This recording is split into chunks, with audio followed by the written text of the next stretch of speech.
ఇది గాజు బొమ్మలు లేదా గాజుతో చేసిన మరేదైనా వస్తువును పట్టుకోవడానికి ఉపయోగించే టోంగ్. యేసు మీరు చూడగలిగినట్లుగా, మన కళాకారులు గాజు పదార్థాన్ని పటకారు సహాయంతో కత్తిరించి కొలిమిని కప్పడానికి ఉపయోగిస్తారు. అవును, మరియు ఇక్కడ మనకు కావలసిన ఆకారం సిద్ధం చేయబడుతోంది. దీని తరువాత, కొలిమి నుండి తీసివేయడానికి ఒక టోంగ్ కూడా ఉపయోగించబడింది. ఇది ఉపయోగించబడుతోంది. భద్రతా కోణం నుండి కూడా ఇది చాలా ముఖ్యం.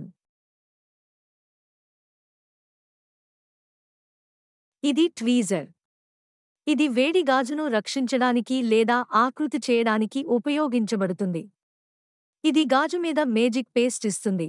ఇది కరిగిన లేదా సెమీ కరిగిన గాజుతో పనిచేసేటప్పుడు చాలా ఉపయోగకరంగా ఉంటుంది. ఇవి గాజుకు ఆకారాన్ని అందించడంలో సహాయపడతాయి.